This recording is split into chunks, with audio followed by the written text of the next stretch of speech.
Hello and welcome to IGNOU BAPSH। तो BPSC 111 classical political philosophy का आज हम यूनिट नंबर 2 देखने जा रहे हैं, जिसका टाइटल है Plato, theory of forms and the idea of philosopher king. तो प्लेटो के बारे में अगर हम देखें तो प्लेटो एंशिएंट ग्रीक वर्ल्ड और वेस्टर्न पॉलिटिकल थॉट के एक बहुत ही इंपॉर्टेंट फिगर रहे हैं। पॉलिटिकल फिलॉसफी जो कि वेस्ट में शुरू होती है, वो ये माना जाता है कि कुछ एंशिएंट ग्रीक्स के साथ प्लेटो ही इस पर्टिकुलर टाइप की फिलॉसफी को शुरुआत करते हैं।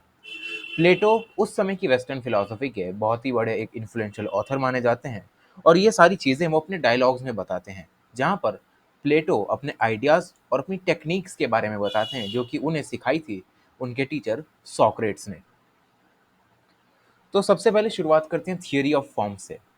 तो स्केप्टिसिज्म के ट्रेडिशन के साथ इन्फ्लुएंस होकर जो अर्ली ग्रीक फिलोसोफर थे, वो एक फैक्ट से यहाँ पर रूबरू हुए। वो फैक्ट ये था कि जो वर्ल्ड है वो हमेशा चेंज होता रहता है, ये कॉन्स्टेंटली चेंज के साथ यहाँ पर चलता है, और कोई भी चीज़ यहाँ पर परमानेंट नहीं है। इससे हमें पता लगता है कि कैसे यहाँ पर जो शुरुआत है मेटाफिजिकल डिबेट की, वो वेस्टर्न पॉलिटिकल थॉट में शुरू होती है। और यही सेम चीज़ सोक्रेटिक डायलॉग्स ऑफ प्लेटो में भी हमें प्लेटो बताते हैं, जहाँ प्लेटो ये आर्ग्यू करते हैं कि क्योंकि ये मटेरियल वर्ल्ड चेंजेबल है, तो इसी चेंजेबल होने की वजह से ये मटेरियल वर्ल्ड अनरिलायबल है, हम इस पर निर्भर नहीं हो सकते।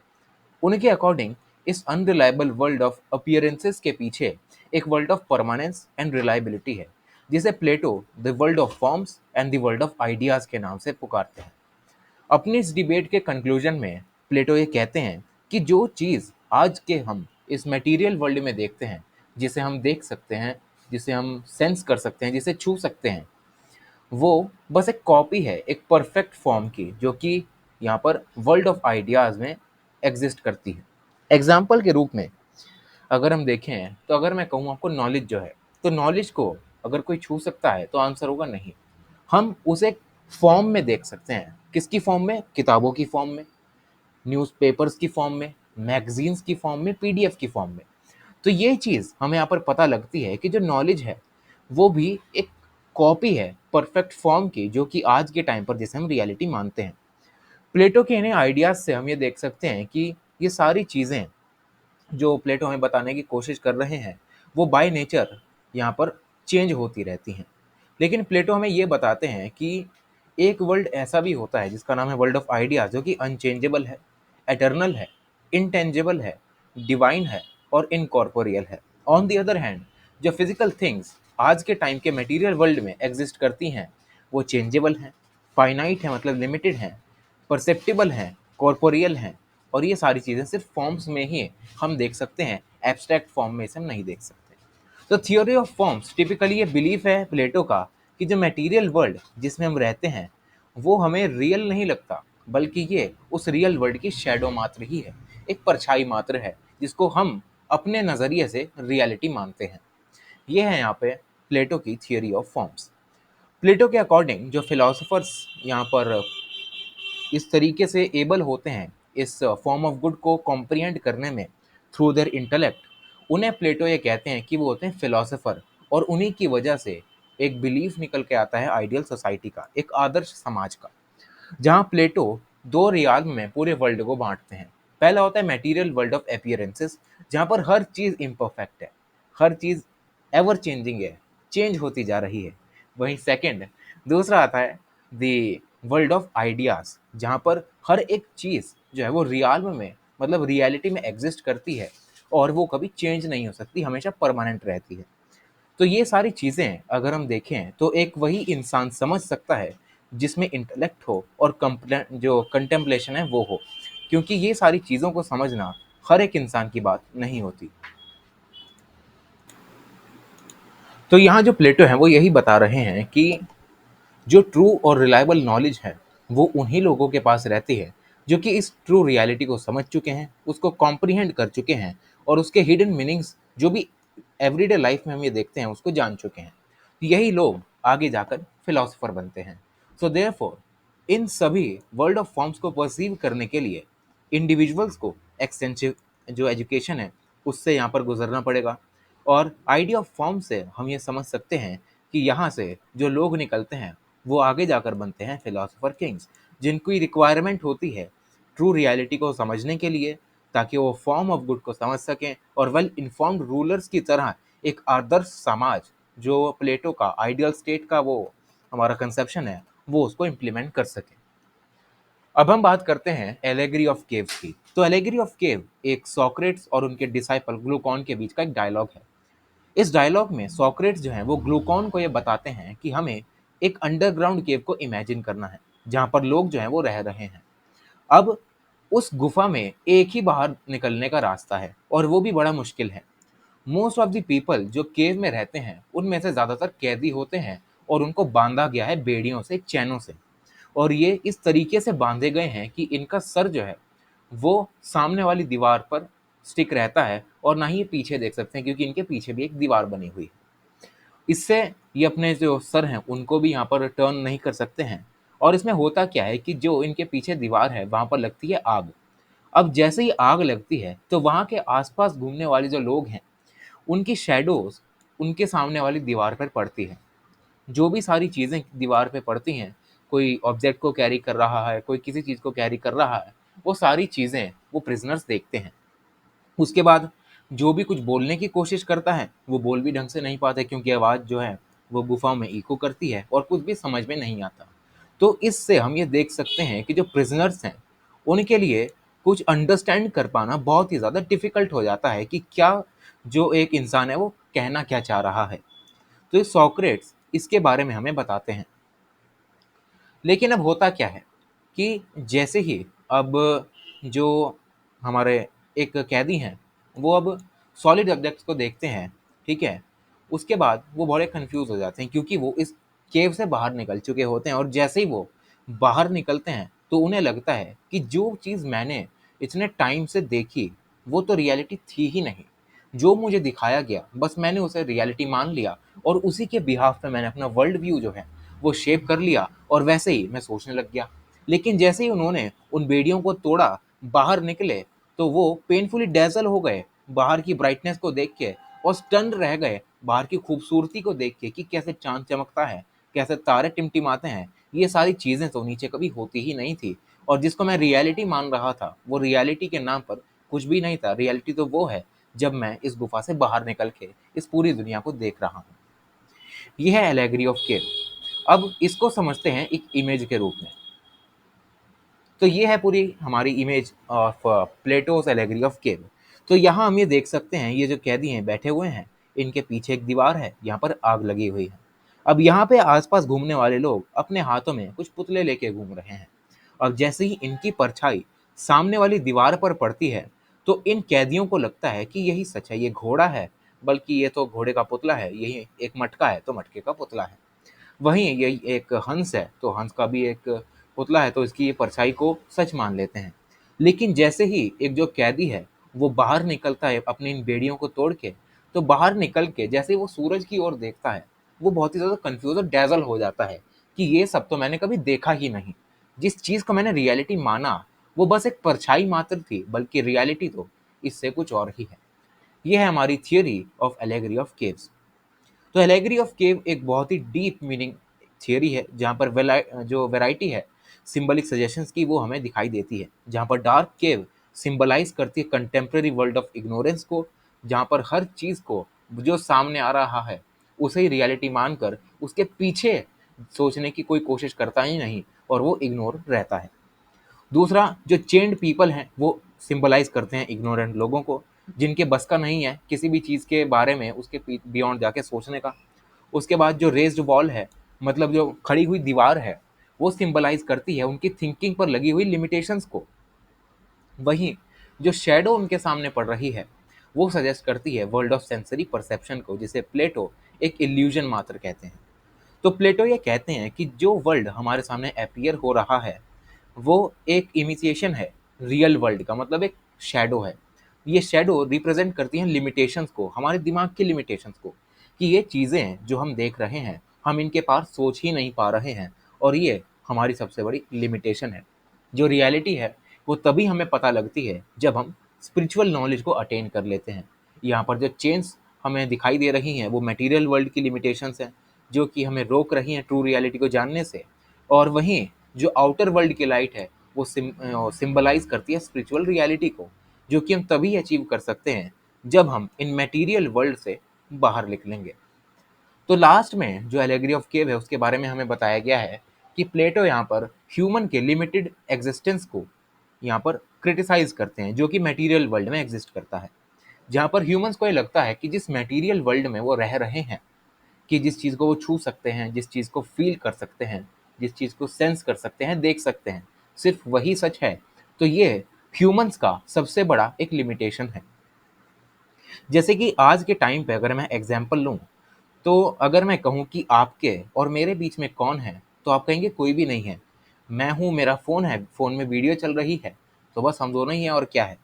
लेकिन अगर मैं वहीं कहूँ कि कुछ साइंटिफिक इक्विपमेंट्स के ज़रिए मैं प्रूव कर दूँ कि आपके जो फ़ोन और आप हैं उसके बीच में कुछ ऐसे पार्टिकल्स हैं हवा में जो कि तैर रहे हैं, लेकिन आपको वो दिखाई नहीं दे रहे, तो इस वजह से आप उन्हें एग्जिस्टेंस में ही नहीं मान रहे हैं और सिर्फ फ़ोन और अपने आप को ही रियलिटी मान रहे हैं, तो ऐसा नहीं है। यही सेम चीज़ प्लेटो हमें बताने की कोशिश कर रहे हैं इन दी एलेगरी ऑफ केव। उसके बाद प्लेटो हमें दो तरीके के परसेप्शन के बारे में भी बताते हैं। पहला होता है सेंसरी परसेप्शन, दूसरा होता है स्पिरिचुअल परसेप्शन। सेंसरी परसेप्शन में जो वर्ल्ड ऑफ अपीयरेंस है, हमें उसके बारे में बताया जाता है, जो कि हम अपनी सेंसरी ऑर्गन से परसीव करके देख सकते हैं। जैसे कि मेरे सामने लैपटॉप है, मैं लैपटॉप को छू सकता हूँ। आपके सामने फ़ोन है, कोई टेबल है, कोई पेन वगैरह है, आप उसे छू सकते हैं और सेंस कर सकते हैं कि हाँ, ये चीज़ सही है। इसके लिए जो वर्ल्ड ऑफ इल्यूजन है उसका इस्तेमाल किया जाता है, जहाँ पर ये सारी चीज़ें एक शैडो मात्र ही होती हैं। वहीं जो दूसरा परसेप्शन है वो है स्पिरिचुअल परसेप्शन, जहाँ पर जो स्पिरिचुअल परसेप्शन है उसमें डिवाइन एनलाइटनमेंट की बात की जाती है, जो कि इम्पॉसिबल है हमारी सेंसेस से परसीव करना, और जो हमें ट्रुथ के बारे में बताता है। तो स्पिरिचुअल परसेप्शन एक तभी पॉसिबल हो सकता है जब हम अपने सेंसरी परसेप्शन के वर्ल्ड में से बाहर निकलें, उन सभी चीज़ों को रिजेक्ट करें जो कि हमें लिमिट कर रही हैं सेंसरी परसेप्शन से स्पिरिचुअल परसेप्शन पर जाने में। तभी हम इन मटेरियल चेन से बाहर निकल के असली जो रियलिटी है उसको जान सकते हैं। ये खत्म होती है हमारी एलेगरी ऑफ केव। अब बात करते हैं the idea of philosopher king. तो आइडिया ऑफ फिलोसोफर किंग के बारे में जो प्लेटो की आइडियल स्टेट है, बहुत बार हमें इसका जिक्र देखने को मिलता है। ये जो पूरा कंसेप्शन है वो इस बात पे बेस्ड है कि फिलोसोफर जो एक इंसान है उसके पास नॉलेज होनी चाहिए, उसके पास इंटेलेक्ट होना चाहिए, उसके पास ट्रेनिंग होनी चाहिए लोगों को गवर्न करने की, और उनके पास ट्रेनिंग होनी चाहिए रूल करने की, क्योंकि यही सारी चीज़ें रिक्वायर्ड स्किल के रूप में काम करती हैं, जिससे कि जो जनरल वेलबींग है वो यहाँ पर इम्प्लीमेंट हो सकती है। अब हम बात करते हैं कि फिलोसोफर किंग होता क्या है। तो थ्रू आउट द रिपब्लिक प्लेटो अपनी किताब जो इन्होंने लिखी है जिसका नाम है रिपब्लिक, उसमें कुछ ये बताते हैं कि हमें हमारे पास कुछ ऐसे रूलर्स होने चाहिए जिन्हें पता हो कि फॉर्म ऑफ गुड क्या है। मतलब वो इतने काबिल हों कि वो सोच सकें कि जो उनके सामने है केवल वही रियलिटी नहीं है, बल्कि रियलिटी इसके बियॉन्ड भी है। ये सारी क्षमताएं होनी चाहिए एक फिलोसोफर किंग में। प्लेटो ये कहते हैं कि फिलोसोफर वही है जिसे पता हो कि आइडिया ऑफ गुड को किस तरीके से हम क्वालिफाई करके रख सकते हैं, जहाँ पर हम अपनी नॉलेज को अच्छे से इम्प्लीमेंट कर सकते हैं और अपने मटेरियल कंफर्ट से बाहर आके हम फिलोसोफर बन सकते हैं। तो उसके बाद जो प्लेटो हैं वो बताते हैं कि एक फिलोसोफर वही है जो कि जस्टिस को एडमिनिस्टर कर सके, न्याय दे सके, और जो दूसरों की भलाई है, पूरी कम्युनिटी की भलाई है, वो कर सके। उसके बाद फिलोसोफर का एक अच्छा कैरेक्टर होना चाहिए, अच्छा बर्ताव होना चाहिए, साउंड माइंड यानी ठंडा दिमाग होना चाहिए, और ये सारी क्वालिटीज़ ही उसके पास होनी चाहिए, जैसे कि ट्रुथफुलनेस, हाई माइंडेडनेस, डिसिप्लिन और करेज। क्योंकि एक फिलोसोफर वही अच्छा है जो कि अच्छा वाइज लेजिस्लेटर हो, लॉज को अच्छे से फ्रेम कर सके, जिससे कि जो आइडिया ऑफ गुड है उसे स्टेट क्राफ्ट और सोल क्राफ्ट के साथ लिंक करके वो एक आइडियल स्टेट की स्थापना कर सके। प्लेटो के अकॉर्डिंग एक आइडियल स्टेट वही है जो कि टाइमलेस अनचेंजिंग प्रिंसिपल पर बेस्ड रहती है, जहाँ पर ये सारी चीज़ें जो भी डिजीज पॉलिटी है, जो भी डिसकंसर्न थिंग्स हैं वो नहीं होती, और वही चीज़ें होती हैं जो कि प्लेटो अपने आइडिया ऑफ यहाँ पर आइडियल स्टेट में बताते हैं, जो कि हमेशा अनचेंजिंग रहती हैं, ताकि एक डिजीज्ड पॉलिटी को हम थिंग ऑफ ब्यूटी में कन्वर्ट कर सकें। उसके बाद प्लेटो ये भी कहते हैं कि हमें एक ऐसा पॉलिटिकल ऑर्डर इम्प्लाई करना चाहिए जो कि इस तरीके से हम यहाँ पर इसको मोल्ड कर सकें कि सारे जो तबके के लोग हैं, पूरी कम्युनिटी जो है वो उसमें अच्छे तरीके से पेनिट्रेट करके सारे यहाँ पर लोग जो हैं अच्छे से रह सकें। उसके बाद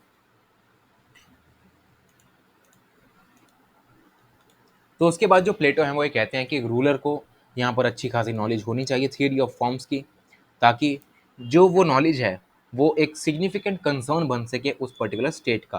क्योंकि प्लेटो के अकॉर्डिंग हमारे स्टेट में कुछ ऐसे रूलर्स होने चाहिए जिनके पास नॉलेज हो, क्योंकि जो लोग, जो स्टेट के रूलर्स जो हैं जिनके पास नॉलेज नहीं है, वो अंधेर नगरी और चौपट राजा की तरह ही काम करते हैं। अकॉर्डिंग टू प्लेटो जो फिलोसोफर्स हैं उन्हें एक अच्छा किंग बनने के लिए रिगरस प्रोग्राम ऑफ एजुकेशन में यहाँ पर एडमिशन लेना चाहिए। उसके बाद उन्हें 15 साल तक एडमिनिस्ट्रेटिव सर्वाइल क्लास की तरह सिटी में काम करना चाहिए, जिससे कि वो फॉर्म ऑफ गुड को समझ सकें, जो कि उन्हें परफेक्ट नॉलेज देता है और उनकी एजुकेशन को कंप्लीट करता है। लेकिन अपनी किताब रिपब्लिक में जो प्लेटो हैं वो यही एक्सप्लेन करना भूल जाते हैं कि कैसे ये फिलोसफिक विजडम स्टेट के लिए बेनिफिशियल होती है। उसके बाद जो प्लेटो हैं वो ये बताते हैं कि जो रूलर का मेन टास्क है वो है मोल्डिंग सोल्स, मतलब अपनी प्रजा के जो आत्माएं हैं उसको मोल्ड करना, उनके आसपास का ऐसा इन्वायरमेंट पैदा करना जिससे कि जो उनकी साइकोलॉजी है वो यहाँ पर अच्छे से डेवलप हो सके, एक राइट वे में वो डेवलप हो सके।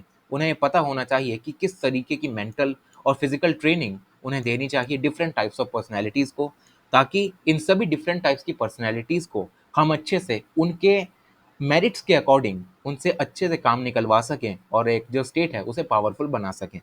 इसके लिए उन्हें डिफरेंट डिफरेंट टाइप्स की आर्ट्स के बारे में पता होनी चाहिए, इससे कि जो नॉलेज है वो सिर्फ पोइट्री और म्यूजिक से लिमिट ना हो बल्कि सारी विजुअल आर्ट्स को भी ये कवर करे। जो रूलर्स हैं उन्हें ये भी पता होना चाहिए कि कैसे कैसे जो एस्पायरिंग रूलर्स हैं उनके लिए हम जो है वो काम कर सकते हैं, उनके लिए कैसा इन्वायरमेंट जो है वो प्रोड्यूस कर सकते हैं, क्योंकि हमें ऐसे रूलर्स चाहिए जो कि फिट हों।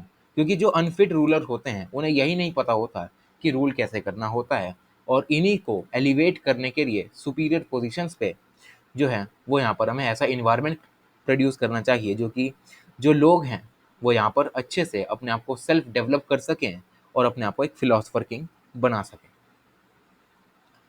अब हम बात करते हैं यहाँ पर लास्ट के पार्ट की, जहाँ पर प्लेटो जो है वो बताने की कोशिश करते हैं कि जो रूलर्स हैं उनको हमेशा अपनी पॉपुलेशन को स्टेबल करना आना चाहिए। इसके लिए उनके पास वेरियस पॉलिटिकल स्किल होनी चाहिए इस टास्क को कंप्लीट करने के लिए। जहाँ पर जो प्लेटो हैं वो डिक्लेयर करते हैं कि that the guardians must be versed in the war and they must also be able to negotiate effectively with other states. मतलब जो स्टेट्स के गार्डियंस हैं उन्हें लड़ाई में तो जाना ही चाहिए, लेकिन दूसरों के साथ नेगोशिएट भी करना आना चाहिए, ताकि जो सबवर्ट पोटेंशियल एनिमीज़ हैं, ताकि जो पोटेंशियल एनिमीज़ जो हैं वो उन्हें हम सबवर्ट कर सकें और उन्हें अपने रास्ते से हटा सकें। जो दूसरे अदर टास्क हैं जैसे कि हमारे जो समाज है उसमें डिस्पैरिटीज़ को अवॉइड करना between the wealth and the poverty, तो ये भी सारी चीज़ें एक फिलोसफर को आनी चाहिए। उसके बाद लास्ट में प्लेटो ये कहते हैं कि जो स्टडी ऑफ अरिथमेटिक, जियोमेट्री और इवन एस्ट्रोनॉमी जो है वो भी एक इस रिगार्ड में एक फिलोसफर किंग को आनी चाहिए, क्योंकि इन सभी नॉलेज, इन सभी सब्जेक्ट्स की जो नॉलेज है वो रूलर को रिक्वायर्ड हो सकती है, ताकि वो अपने ट्रूथ को प्रॉपरली मार्शल कर सके और जो भी सारी चीज़ें हैं बैटल में जो काम आती हैं वो उनके लिए यहाँ पर उनके लिए काम आ सकें। तो यही सारी चीज़ें हैं।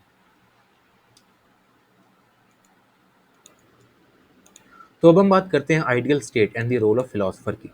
तो प्लेटो अपनी जो हम अपना कंसेप्शन है आइडियल स्टेट का उसमें बताने की कोशिश करते हैं कि प्लेटो अपनी किताब रिपब्लिक में बताते हैं आइडियल स्टेट के बारे में, जहाँ पर वो ये कहते हैं कि आइडियल स्टेट उन्हीं के अंडर ऑपरेट करनी चाहिए जो कि होते हैं फिलोसफर्स, या फिर फिलोसफर्स के गाइडेंस में होते हैं, क्योंकि उन्हें लगता है कि जो फिलोसफर्स हैं उनके पास ये वर्च्यू है, उनके पास ये एबिलिटी है जिससे कि वो फॉर्म ऑफ गुड को समझ सकें और वो आगे जाकर कम्युनिटी के लिए लाभदायक हो सके। इसके लिए उन्हें फिलोसफर की एजुकेशन पर ध्यान देना जरूरी है, जहाँ पर पहले भी हम ये बात कर चुके हैं कि फिलोसफर को एक रिगरस प्रोग्राम ऑफ एजुकेशन के जरिए गुजरना पड़ता है, जहाँ पर वेरियस फील्ड्स में उसकी नॉलेज को टेस्ट किया जाता है, जिसमें मैथमेटिक्स, डायलेक्टिक्स और ultimately the form of good को समझने की बात की जाती है, जो कि उन्हें इतना ज़्यादा प्रिपेयर बना देता है कि वो वाइजली अपने रूल को निभा सकें। फिर आता है एक्टिव क्रिटिसिज्म एंड रिविजन। तो प्लेटो अपनी आइडियल स्टेट में ये बताते हैं कि आइडियल स्टेट वही है जहाँ पर एक फिलोसोफर किंग अपने टास्क को पूरा करे और कॉन्स्टेंटली जो भी उसका क्रिटिसिज्म किया जा रहा है वो उसको इवेल्युएट करे और रिवाइज करे कि कौन कौन सी ऐसी स्टेट की पॉलिसीज हैं जिनकी वजह से मेरा विरोध किया जा रहा है। और ये इससे इंश्योर करता है कि जैसे ही हम ये रिवाइज करते हैं अपनी स्टेट की पॉलिसीज को, तो हम मॉरल क्वालिटीज के साथ अपनी उन पॉलिसीज को अलाइन करके रख सकते हैं, जैसे कि जस्टिस और गुडनेस। फिर आता है अनविलिंग रूलर्स। अनविलिंग रूलर्स में प्लेटो ये कहते हैं कि जो फिलोसफर्स हैं उन्हें अपने रिलेक्टेंस के अनुसार काम नहीं करना चाहिए। रिलेक्टेंस का मतलब ये होता है कि अगर एक व्यक्ति किसी एक पर्टिकुलर थॉट के अगेंस्ट है तो उस थॉट के बारे में वो कभी सोचता ही नहीं, ना ही उसके लिए कभी काम करता है। लेकिन वहीं जो प्लेटो है वो ये कहते हैं कि हमें रिलेक्टेंस के साथ काम नहीं करना चाहिए, बल्कि हमें नॉलेज को वैल्यू करना चाहिए। हमें कंटेम्पलेशन का सहारा लेना चाहिए पॉलिटिकल पावर में, जिसकी वजह से जो हमारे फिलोसोफर किंग हैं वो कम भ्रष्टाचारी बनते हैं और कॉमन गुड के लिए वो काम करने पर यहाँ पर अपनी कोशिश करते हैं। फिर आता है मॉरल इफेक्ट्स ऑफ नॉलेज। तो प्लेटो यहाँ पर नॉलेज को भी एम्फसाइज करते हैं कि जिसके पास गुड गुड इंस्टिल्स होंगे, प्रॉपर वैल्यूज होंगी रूलर्स की, तो वही लोग जो हैं वो केपेबल बनते हैं जस्टिस को इंश्योर करने के लिए और स्टेट की वेलबींग के लिए। तो ये हो गया प्लेटो का ideal state and the role of philosopher. अब हम बात करते हैं क्रिटिसिज्म की। तो क्रिटिसिज्म में जो प्लेटो हैं उनके बहुत सारे क्रिटिक्स निकल कर आते हैं, जैसे कि प्रैक्टिकलिटी ऑफ नॉलेज। तो क्रिटिक्स ये आर्ग्यू करते हैं कि जो प्लेटो हैं वो हमें ढंग से नहीं समझा पाता है कि जो फॉर्म ऑफ गुड की नॉलेज है वो आखिर है क्या, किस तरीके से हम इससे इफेक्टिव नॉलेज या इफेक्टिव गवर्नेंस को इम्प्लीमेंट कर सकते हैं। एरिस्टोटल जो इनके आगे जाकर शिष्य बनते हैं वो ये कहते हैं कि ये जो आइडिया प्लेटो ने दिया वो बहुत ही ज़्यादा वेग और इम्प्रैक्टिकल है day to day affairs of state को मैनेज करने के लिए। वहीं कुछ लोग ये भी कहते हैं कि जो प्लेटो का मॉडल है वो ऑर्डिनरी लोगों को तो पॉलिटिकल पार्टिसिपेशन से ही बाहर धक्के मार देता है, क्योंकि प्लेटो के आइडिया में हम ये देखते हैं कि प्लेटो ये कहते हैं कि रूल वही कर सकता है जिसके पास एजुकेशन है। लेकिन ये सारी चीज़ें हम अगर देखें तो डेमोक्रेटिक वैल्यूज़ के खिलाफ जाती हैं। आज के टाइम के इंडिया में अगर हम देखें और अगर हम कहें कि सिर्फ वही लोग यहाँ पर रूल कर सकते हैं, वही लोग जॉब कर सकते हैं जिनके पास एजुकेशन है, तो एक समाज का बहुत बड़ा तबका ऐसा यहाँ पर निकल जाएगा जो कि समाज से ही बाहर कर दिया जाएगा। एग्जाम्पल के रूप में अगर मैं कहूँ, जो हमारे देश के अभी प्रधानमंत्री हैं आदरणीय नरेंद्र मोदी जी, उन्होंने भी कुछ ज़्यादा एजुकेशन नहीं ली, लेकिन वो केपेबल है रूल करने के लिए, तो वो रूल कर रहे हैं और डेमोक्रेटिक वैल्यूज़ के हिसाब से रूल कर रहे हैं। लेकिन वही हमारा देश अगर प्लेटो के हिसाब से चलता तो सिर्फ एजुकेटेड और जो युवा नेता हैं वही रूल करते, और हम देख सकते हैं कि फिर आगे जो देश है वो कैसे गवर्न किया जाता। यही सारी चीज़ें हमें यहाँ पर प्लेटो के क्रिटिक के बारे में बताई जा रही हैं, जहाँ पर जो प्लेटो हैं वो सिर्फ इस यहीं पर बिलीव करते हैं कि कुछ सिलेक्टेड जो कैंडिडेट्स हैं वही उनके पास एक इंटेलेक्चुअल कैपेसिटी है कि वो रूल कर सकें और एब्सोल्यूट ट्रुथ को वो समझ सकें और अपने जो क्रिटिक्स हैं उनसे यहाँ पर निपट सकें। आगे बात करते हैं confusion of unity and harmony. तो एरिस्टोटल जो प्लेटो के शिष्य हैं वो प्लेटो को इस बात से भी क्रिटिसाइज करते हैं कि प्लेटो यहाँ पर हमेशा यूनिटी की बात करते हैं, क्योंकि एरिस्टोटल का मानना होता है कि एक पॉलिटिकल कम्युनिटी में हमें डाइवर्सिटी को ग्लोरीफाई करना चाहिए कि हमारे पास विविधता है, और जितनी ज़्यादा विविधता होगी हमारे पास उतने ज़्यादा थॉट्स होंगे, और जितने ज़्यादा थॉट्स होंगे उतना ही हमारे देश के लिए अच्छा होगा। लेकिन प्लेटो जो है वो स्ट्रिक्ट यूनिटी के साथ ही खड़े रहते हैं, जिससे कि लॉस ऑफ इंडिविजुअल आइडेंटिटी भी हमें देखने को मिलता है। और लास्टली जो मॉरल ऑटोनॉमी है, कुछ क्रिटिक्स ये भी कहते हैं कि प्लेटो का जो मॉडल है वो इंडिविजुअल मॉरल ऑटोनॉमी के बिल्कुल खिलाफ जाता है, बाय सजेस्टिंग कि जो फिलोसफर्स हैं सिर्फ वही हाईएस्ट ट्रुथ पर पहुंच सकते हैं और बाकी कोई नहीं पहुंच सकता, और फिलोसफर्स ही रूल कर सकते हैं। तो प्लेटो को इन्हीं सब चीज़ों से यहाँ पर ज़्यादा क्रिटिसाइज़ किया जाता है, और यही हमारा पूरा यूनिट जो है वो ख़त्म होता है। Thank you so much.